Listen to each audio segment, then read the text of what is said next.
Roughly about 10 years ago, my wife and I and our 6 children moved out to the country and we started creating a homestead. And we lived on two separate homesteads for a period of about 7.5 years. We did everything we could to live more simple and natural lives. Every time we had the opportunity to increase our skill set, we did that. And anytime we had the opportunity to become more self-sufficient, we did that as well. I think for me in my entire life, in terms of any kind of work I've done or schooling I've had, I learned more from that experience than any other. There's things about living on the farm all of us miss. I think all of my family members want to return to a farm or homestead someday, hopefully with a bigger community and a bigger support system. But that is not the subject of this video. I often get asked by people, what was the most important thing you've learned, or what was the thing that shocked you the most or had the biggest effect on you? And I made a whole video about this, and I talk about it extensively in that video. Living on a homestead really woke me up to the fact of how dependent we all are on the modern day system. I had absolutely no idea, and I think most of us, all of us that grew up with all the privileges and entitlements of the modern day culture, we all live like royalty used to live. We live beyond what royalty used to live like. They didn't have the kind of technology, they didn't have the kind of perks, they didn't have all the conveniences that all of us take for granted. But living on a homestead, I began to see what it takes to create the kind of food that we all have basically brought right to our door. Just we go drive down the street to one of these huge supermarkets and it's just teeming with food and all the other conveniences that go with our modern culture.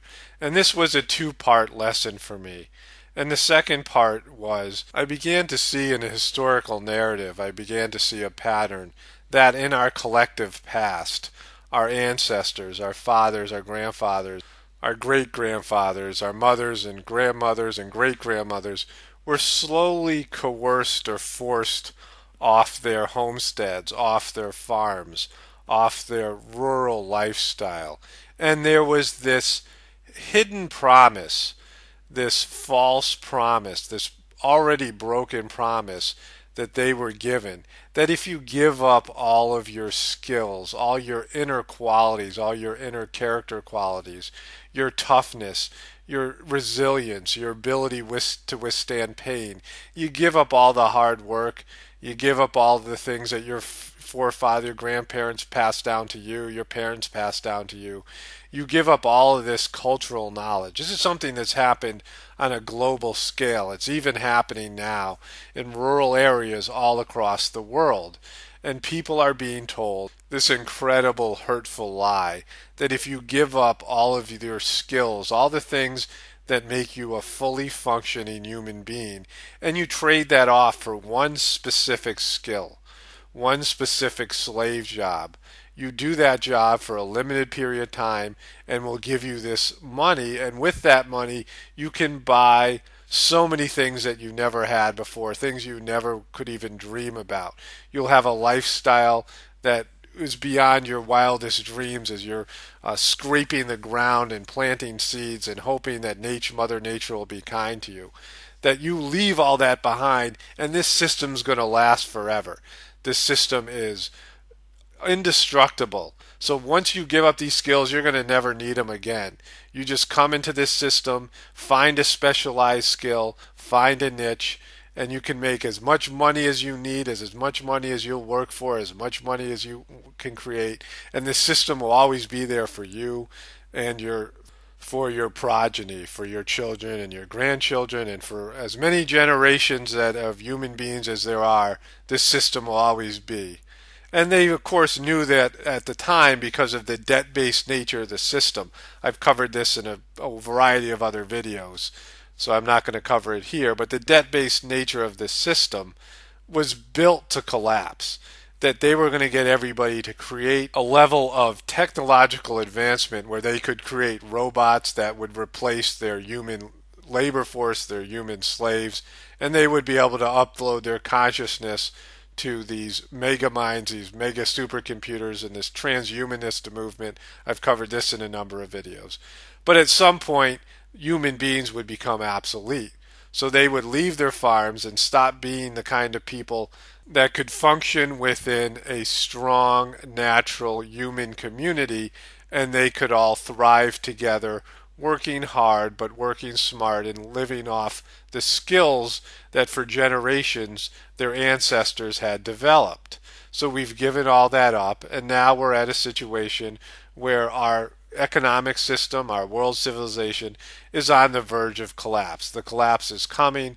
I think most of us sense that. And here we are, all helplessly dependent people on a system that is in complete free fall. It's reached the level where it can no longer sustain itself and it is about to collapse. There's also another hidden aspect to the fact that we're all 100% dependent on the system that it's collapsing.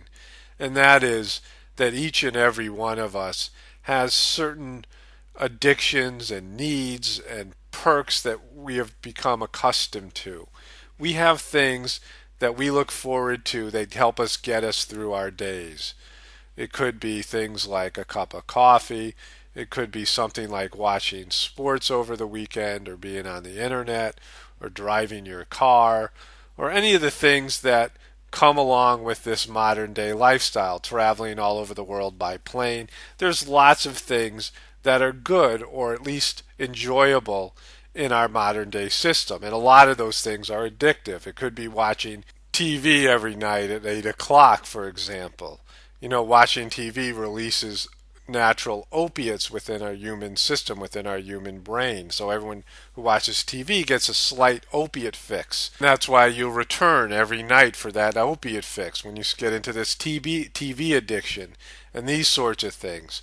So with all of our modern technology, and you know, kids are spending 7.5 hours a day now growing up in an alternative reality. There's so much of this. We've become more and more dependent with each passing generation. And then say nothing of pornography and these other sort of pleasure-centered activities, all of this sensory-based stimulation. So we have all of these sensory-generated activities. We've become these consumers. And because of the economy being the way it is and it having to grow all the time to catch up with the debt, we have this, we've become accustomed to these pleasure-based lives, and many of us feel entitled to these types of lives and basically need them to some extent. Now, if you become an older person, imagine having to bathe with cold water for the rest of your life or sleep on a hard stone floor, sleep outside. Imagine having to give up all of your lifestyle, all the things that have become normal for you. It's a very hard thing for most of us to imagine.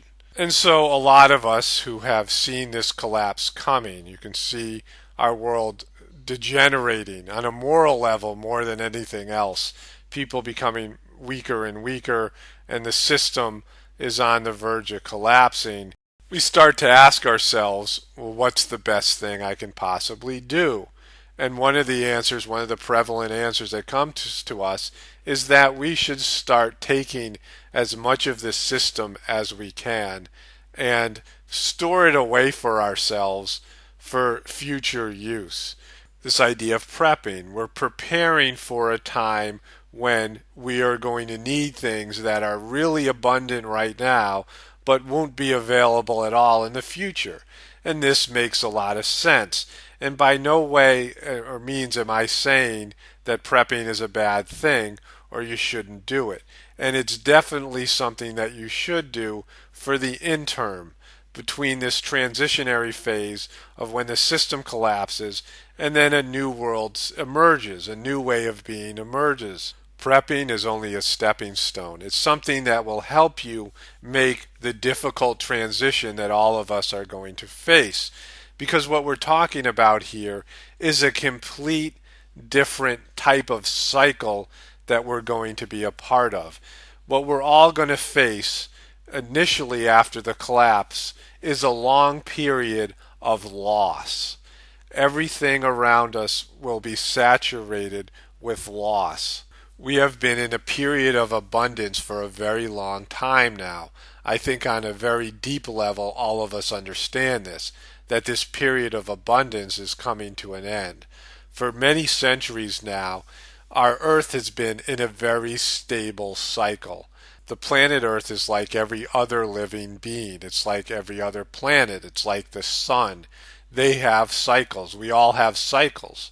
And for the last so many centuries, the Earth has entered a very calm cycle. It's been a very abundant cycle. And it was very easy for all of us to thrive during this cycle to such an extent that during this modern era of our economy and our mechanized world, we have been able to accrue great amounts of resources. We've been able to just bathe in the amount of abundance that has been available on our calm, stable, fertile planet. If we throw seeds in the ground, they just grow. There's things to harvest everywhere, natural resources, oil, wood, whatever. Whatever we have is just right there. And then we've had all these skills and machines in which to process all of these resources on a very calm and stable planet. This is not always the case, and now this cycle is about to end. And very few people who are on this planet have ever lived through a period of deprivation. We've seen this in the Great Depression in America, and we've seen this in other countries around the world, but very few people, especially the younger generations, have ever known these types of times of deprivation. So we're going from a time of abundance to a time of deprivation. And this period of deprivation is not going to be like the small periods of deprivation that are isolated, like the Great Depression in one country or one culture around the world. This is something that's going to be all around the world for maybe hundreds of years, possibly even thousands of years. So this is where you have a problem with prepping, especially if you're prepping to try to take the world you live in now into the future, because that world is going to disappear and things are just not going to work out the same way on the material level that they've worked out for us for years. Things just aren't going to go well. We're not going to be able to grow food as easily.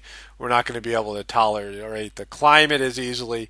The planet is going to be unstable all of the time, and most of us will live in a sense of fear and foreboding for years and years to come. Most of us are starting to get a taste of this. We're starting to feel a little destabilized. And as time goes on and this collapse really kicks into gear and the masses really pick up on it, the masses of people and animal life, and there's this sense that the earth is entering an unstable period, and we all begin to sense that and feel that. What do you think is going to happen when the system collapses and all these people who are helplessly dependent on it? What do you think their condition is going to be? They're going to be terrified. They're going to be angry, they're going to be lost, they're going to be confused, they're going to be disoriented. Many of those people are on medication, and we're all addicted to one thing or another, and the whole condition of the earth is going to change. Imagine these children who have grown up with 7.5 hours on the internet and their cell phones go blank. These kids have been living in an alternative reality for most of their waking hours their whole lives, and all of a sudden that reality gets shut off. And all of the things they're used to, the EMFs and all of the electromagnetic poisoning, but their bodies have adapted to that. And all of a sudden they look outside and they have to actually connect with the natural world and connect with the people around them. It's completely foreign to them. So there's going to be this sense of complete angst, and there's going to be this condition of overwhelming grief all throughout the planet. And we all share a consciousness. We're all connected to each other. And you'll be able to feel this. It'll be in the air. It's like if a family member dies and you enter into that house and there's all these family members, a beloved family member have just passed away, and you can feel the grief. It's a palpable thing at losing this family member, especially if it was a young child or was somebody that was a shock to the family. You can just cut the grief with a knife. It's just so thick. And you're going to see this condition unfold for years and years. You're going to see it. We can see it even right now. We're all in a state of loss. We're losing our civil liberties. We're losing our economic status. we're losing things more and more, and this is just going to continue. You'll just see things disappear from your lives, things that have been there for your whole life. Like hot water, for example, or electricity, or whatever it is. It's just going to be losing one thing after another in your material life. And then after the wars and after the planet has been really damaged by human activity, and there'll be a cleansing system. We're entering a cleansing phase in the earth, whatever they are. Earthquakes and solar flares and the magnetic poles reversing themselves, changing weather patterns. We're hit by a meteor, whatever the things that are going to unfold on top of the damage that people have already done to this planet. And the planet itself is going through a phase where it has almost a cancer on it. And the cancer is our civilization. So the earth is going to react in a way. It has, like, in a sense, antibodies. It has a natural mechanism to get rid of some sort of malignant presence on its surface. So you're going to see all this stuff unfolding. It's already starting to unfold now. And then we're all going to go through a long period of loss and grief because it's the opposite of what we've had for so many years. It's like the hangover that you get when you drink too much or when you overindulge. The cancer you get from indulging in something for too long, smoking cigarettes, eating in an unhealthy way, all the toxins put into your body. So there's going to be a reaction. There's going to be a period of loss and grieving. There's going to be a cleansing period for the earth and for the people that are on it. We're all going to go through a spiritually cleansing period. As much power and control as we've had over the planet Earth and our lives for so many years now, all of that's going to be different. It's going to reverse itself. And so when you're prepping, when you're trying to prepare for the world the way it's going to be, you're going to have to let go of the past. You're going to have to adjust yourself and accept the way the world is going to be in the future. You can't take the past with you. You can't take your American lifestyle with you. I cover this quite extensively in my next book, Egregore. I don't know when it's going to be released, but you can address this kind of a narrative in a much more extensive way in a book. Hopefully that'll be out within the next 6 months or so. My hope in this book is that when people read that, it'll help them prepare them for this period of transition and loss and changing to a new conscious way of being on the planet Earth that is going to resonate with the conditions on the Earth in the future. By having this narrative inside you, by having this story inside you, as the world changes and there is this difficult transition, it will help you make the inner adjustments and prepare yourself for the way the world is going to be in the future. All of us who are intending to survive this difficult period and prepare our children and prepare our grandchildren and help with this work of the preservation of our species, we're all going to have to adjust ourselves and adapt to a new way of living. And some of that's going to be extremely uncomfortable. It's going to be a very gloomy period for a number of years, a difficult period on planet Earth. For those people who have done a good job of prepping and preparing themselves and learning skills, learning survival skills, and making themselves better people who are better able to adapt and adjust, those are all great things and worthy things. And I encourage those things, and my family and I are working on those things personally and as a family as well. But all of us are going to have to face the difficult transition of leaving our past world behind us. As soon as the collapse hits and you've done a great job of prepping, you'll immediately become a target of all the other desperate people that haven't prepared. A lot of preppers already know this. But aside from just that, you'll see that all of your stores and all of the things that you have will start wearing out, or you'll start using up what you stored away. And then it will become very apparent to you that this isn't just some short period that you have to ride out until the system comes back up. The system will be gone, and you're going to see that, going to be completely gone. And the earth is going to be so chaotic that you might be forced to leave all of your stuff behind in a moment's notice. And then you're out there without any of the things you've stored, and you're living in a new world. And now there's a couple parts of this about the new world and the way the world is going to be, and what's the most important thing you can do to prepare yourself and make yourself into the kind of person that not only is going to survive, but also thrive in this new world. And the first part of this is you're going to have to find a new purpose. You're going to have to find a new goal of life. You're going to have to find a new reason for being. Because the last so many thousands of years, all life on planet Earth, most life on planet Earth, has been materially driven and profit driven. And I've said earlier that we lived in a time of abundance, so it was very easy to be materially driven, to be sensory driven, and try to accumulate as much wealth and resources that we possibly could. There are many people who aren't materialistic and aren't greedy by nature, but they have some skill, perhaps they're artistic, or they're family oriented, or they had some way of contributing to society on a material level, and they had a goal. They had something that they were working to become. There are, of course, people in our modern day world that are depressed and feel like they have no purpose, but for most of us on the planet, we wake up every day with some material goal, something we want to attain, whether we want to accumulate more resources, or whether we want to create something, or whether we want to do something like climb Mount Everest or something. We all have goals, and they're all based in our material world, and usually they surround some sense of happiness and some sense of pleasure. And that is all going to disappear. It's going to be a different time. It's not going to be a time where we're thriving, just getting through every day, a suffering day. It's going to be difficult for future human beings to breathe, for animal life on planet Earth to breathe. The air quality is going to suffer a huge hit. There's going to be a complete different set of conditions and circumstances on our planet, and every day is going to be miserable and gloomy, at least on the material level. So internally, we're going to have to throw a switch and change the direction of what we think our purpose for our lives are.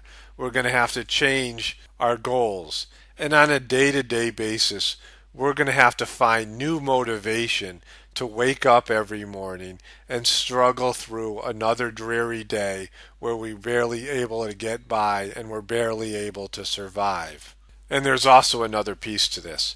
When the electrical grid goes down, there's going to be an incredible amount of information lost. Most of what we need to know to survive this next period is going to be lost on the internet. Most of our information is stored on the internet.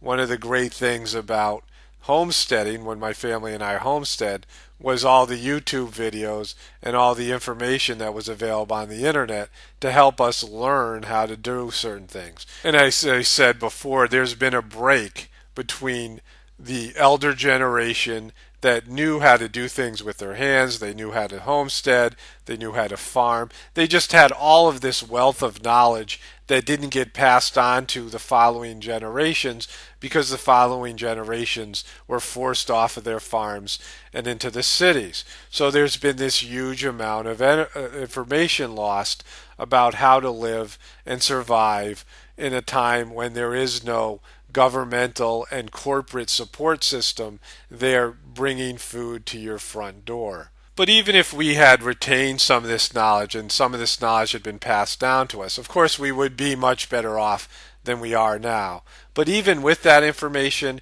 we're going to transition into a new world. The world is going to be different. It's the end of one era and the beginning of another. So there's so many things that we have no way to prepare ourselves for.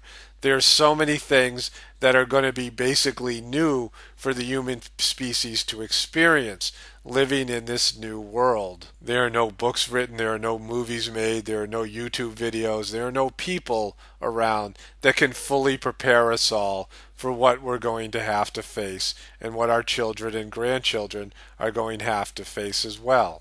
So for both of these problems, the problem of finding the motivation, a new motivation to wake up and get up out of bed every day and find a purpose for being, as well as finding the correct information to guide us through this very difficult and tumultuous time. Both of these things can be solved by the most important skill that we can start working on, the most important tool or quality that we can start developing now. This is something that I talk about in one way or another in all of my videos. It's the major theme in all of my books. It's basically my purpose in life to relay this simple message to other people. It's basically the thing I'm most passionate about, the thing I like to talk most about, and that's finding a way to connect to the God within you. So to answer your questions, how does connecting to the God within you help you find a new goal, a new reason for living in a post-apocalyptic world? And how will it connect you to the information you need to succeed and grow and become a successful person in this world? And to many of you Christian listeners or viewers of these videos who might be asking, well, doesn't this go against my belief system? Let me address all three of those questions. To the answer to the first question, the people that are going to survive in a post-apocalyptic world are going to have to get their sustenance from inside themselves, because there's going to be nothing coming their way from their external world. There's going to be no pats on the backs. There's no going to be accomplishments. There's not going to be any ego-boosting activities. I mean, there will be some on some level, but mostly they're going to have to get the love they need, the self-esteem they need, the motivation they need by connecting to the wealth of love that's inside of them. I've experienced this on different occasions in my life as a meditator and someone who's been practicing Raja Yoga now for a number of years. There are times in my life, there's meditations I've had, there's moments I've felt where I've just experienced God's love, experienced the abundance of God's love that is inside of me, that's inside everybody and everything. There's a connectivity there. There's just this universal love and flow. Many people have experienced this in their life. People have experienced an intense feeling of love in their hearts.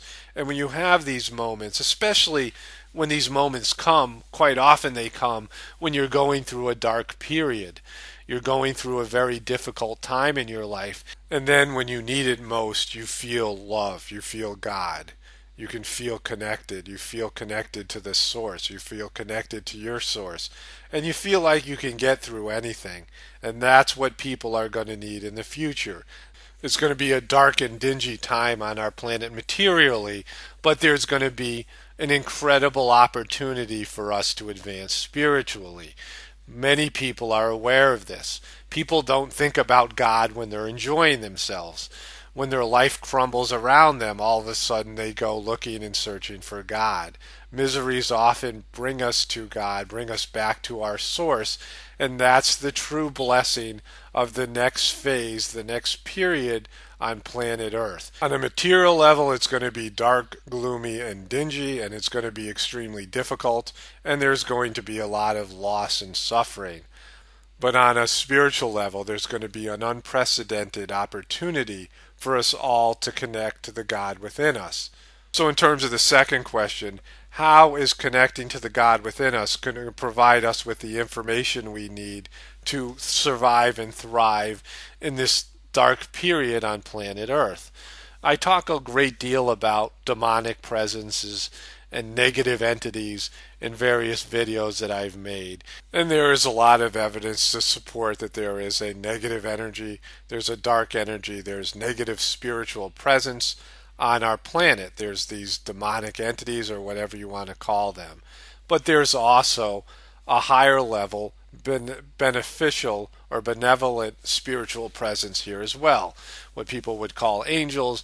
There is a support system that wants all of us to succeed, that wants the human race to succeed. So where you have a dark presence on one side, you also have light beings on the other side. I just made a video about the Illuminati going public and how they are always trying to claim the light. that you have this dark entities that are trying to convince you that they're the ones that are going to show you their way to the light. They want to act as an unnecessary middleman between you and God, thus blocking your passageway to the God that's within you and the beings in your support system that surround all of us and desperately want the human species to evolve and grow and embrace their positive side.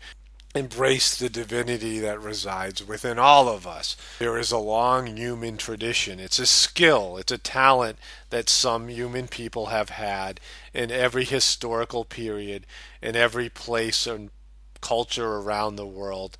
There have been masters and saints and shaman and mystics who have been able to connect to their benevolent spiritual support team, and that support team has guided those people and their followers through difficult periods, guiding them step by step on their way to successfully navigating their difficult time, their difficult journey.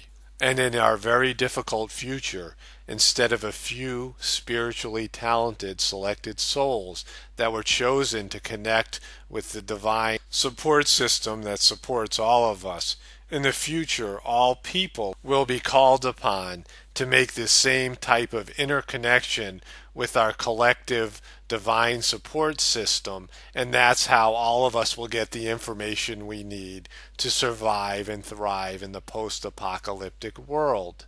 Instead of connecting to the internet, we'll all connect to the Ethernet. All right, lastly, to the third and final question, to my Christian brothers and sisters who wonder if connecting to the God within you is somehow against the Christian tradition and Jesus' teachings. I'm going to make a whole separate video about how, to my understanding, that this is completely in line with Jesus' teachings. In fact, it's something that Jesus wanted all of his followers to do, and that video is going to be entitled, Why the Illuminati Murdered Jesus Christ. That video is going to be the third in this series. The next video in this series is going to be called The Real Goal of Human Life. I hope that all people will stay tuned for these videos. They might go against some of the things that you personally believe, but I think that they're packed with information that all people are going to need to at least think about as we approach this difficult and uncertain period in our collective human experience.